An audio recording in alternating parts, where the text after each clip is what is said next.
ലോകമൊരു മൂന്നാം ലോക മഹായുദ്ധത്തിലേക്ക് പോകുമെന്ന പ്രതീതി ആദ്യം ഉണ്ടായത് ഗാസയ്ക്ക് നേരെ നടന്ന ഇസ്രയേൽ ആക്രമണത്തോടെയാണ്. ഗാസയും പാലസ്തീനുകളും ശക്തമായ പിന്തുണ നൽകി ഇറാനും അവർ പിന്തുണയ്ക്കുന്ന ഹൂതികളും ഹിസ്ബുള്ളയും ശക്തമായി നിലയുറപ്പിച്ചത് പശ്ചിമേഷ്യയിലാകെ ഭയത്തിന്റെ വലിയ ആശങ്കകൾ വിതച്ചു. ഇസ്രയേലിന് നേരെ ഇറാനും ഇറാന് നേരെ ഇസ്രയേലും മിസൈലുകൾ തൊടുത്തുവിടുന്നതിൽ വരെ കാര്യങ്ങൾ എത്തിയെങ്കിലും ഇരു രാജ്യങ്ങളും തമ്മിലുള്ള ഒരു തുറന്ന യുദ്ധത്തിലേക്ക് കാര്യങ്ങൾ ഇതുവരെ എത്തിയിട്ടുമില്ല. ഇറാനെ ഇസ്രയേലിനെ ആക്രമിക്കണമെങ്കിൽ അമേരിക്കയുടെ പിന്തുണ അനിവാര്യമാണ്. അത്തരമൊരു പിന്തുണ അമേരിക്ക ഇസ്രയേലിന് നൽകിയാൽ പശ്ചിമേഷ്യയിലെ അമേരിക്കൻ സൈനിക താവളങ്ങളും ആക്രമിക്കപ്പെടും. ഈ യാഥാർത്ഥ്യം തിരിച്ചറിഞ്ഞ് തന്നെയാണ് അമേരിക്ക ഇസ്രയേലിനെ പിന്തിരിപ്പിക്കുന്നത്. അതായത് ഇറാനുമായിട്ട് ഒരു യുദ്ധമുണ്ടായാൽ അമേരിക്കയും അനുഭവിക്കേണ്ടി വരുമെന്നത് വ്യക്തമാണ്.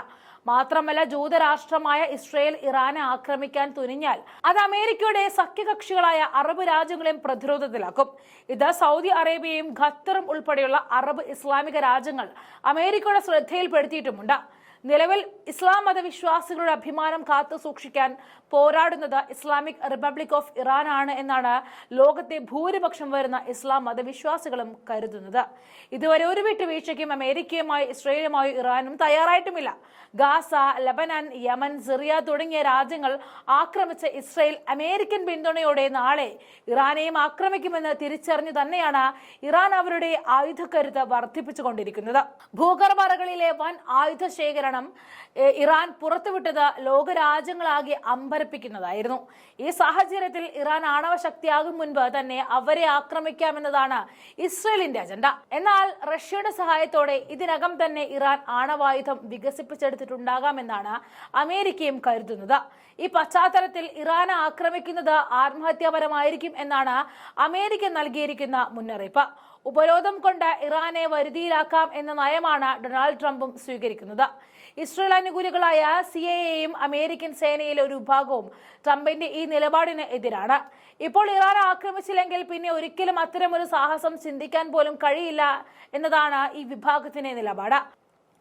ആഭ്യന്തര വിഷയത്തിൽ ഉഴലുന്ന ട്രംപിനെ സംബന്ധിച്ചും ശ്രദ്ധ തിരിച്ചുവിടാൻ ഇപ്പോൾ എന്തെങ്കിലുമൊക്കെ ചെയ്യണമെന്ന അവസ്ഥയാണ് ഉള്ളത്. ട്രംപിന്റെ കുടിയേറ്റക്കാർക്കെതിരായ നിലപാട് ലോസ് ഏഞ്ചൽസ് തെരുവുകളിൽ വൻ സംഘർഷത്തിനാണ് വഴിവെച്ചിരിക്കുന്നത്. സ്വന്തം ജനതയെ നേരിടാൻ അമേരിക്കയുടെ മണ്ണിൽ തന്നെ സൈന്യത്തെ നിയോഗിക്കേണ്ട ഗതികേടിലാണ് ട്രംപ് ഭരണകൂടമുള്ളത്. ഇറാനെതിരായ നീക്കങ്ങൾക്ക് വേഗത വർദ്ധിപ്പിക്കുന്നതും ഈ പശ്ചാത്തലത്തിലാണ്. പുതിയ സാഹചര്യത്തെ നല്ല അവസരമായി കാണുന്ന ഇസ്രയേൽ അമേരിക്കയെ കൂട്ടിപ്പിടിച്ച് ഇറാനെ ആക്രമിക്കാനുള്ള പദ്ധതി തയ്യാറാക്കുന്ന തിരക്കിലാണ് ഇപ്പോഴുള്ളത്. എന്നാൽ ഇസ്രയേലിന്റെ തന്ത്രപ്രധാനമായ സൈനിക രഹസ്യങ്ങൾ ചോർത്തിയ ഇറാൻ ഏത് ആക്രമണത്തെയും നേരിടുമെന്ന ഉറച്ച നിലപാടിലാണുള്ളത്.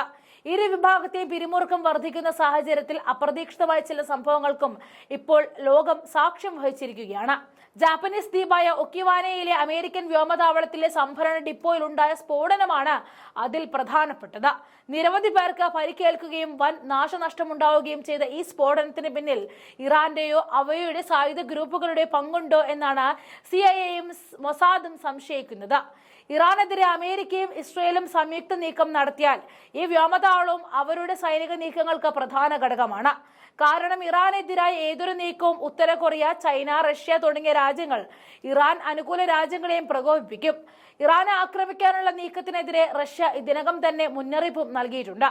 റഷ്യയിലെ വ്യോമതാവളങ്ങൾക്ക് നേരെ യുക്രൈൻ നടത്തിയ ആക്രമണങ്ങൾ ആസൂത്രണം ചെയ്തത് നാറ്റോ ആണെന്ന പുതിയ വിവരം കൂടി പുറത്തുവന്ന പശ്ചാത്തലത്തിൽ യൂറോപ്പിനെയും നാറ്റോ രാജ്യങ്ങളായ ജർമ്മനി, ഇംഗ്ലണ്ട് തുടങ്ങിയ രാജ്യങ്ങളെയും ആക്രമിക്കാനുള്ള പദ്ധതികളാണ് റഷ്യ തയ്യാറാക്കിയിരിക്കുന്നത്. ആക്രമണം നടന്ന ശേഷം ധൃതിപ്പെട്ട റഷ്യൻ പ്രസിഡന്റ് വ്ളാഡിമിർ പുടിനെ വിളിച്ച ട്രംപ് ഈ ആക്രമണത്തിൽ അമേരിക്കയ്ക്ക് പങ്കില്ല എന്ന ജാമ്യമെടുത്തത് പുടിന്റെ പദ്ധതി തിരിച്ചറിഞ്ഞു തന്നെയാണ്. വ്യോമതാവളങ്ങൾക്ക് നേരെയും ആക്രമണത്തിന് ശേഷം റഷ്യൻ സൈന്യം യുക്രൈനിൽ വ്യാപക ആക്രമണം നടത്തി കനത്ത നാശം വിതച്ചുവെങ്കിലും അതൊന്നുമല്ല തിരിച്ചടിയെന്നും യഥാർത്ഥ പ്രതികാരം നടക്കാൻ പോകുന്നുള്ളൂ എന്നുമാണ് റഷ്യൻ അനുകൂല മാധ്യമങ്ങൾ റിപ്പോർട്ട് ചെയ്തത്. ശക്തമായ തിരിച്ചടി ഉണ്ടാകുമെന്ന മുന്നറിയിപ്പ് ട്രംപുമായുള്ള ഫോൺ സംഭാഷണത്തിൽ പുടിനും വ്യക്തമാക്കി കഴിഞ്ഞിട്ടുണ്ട്.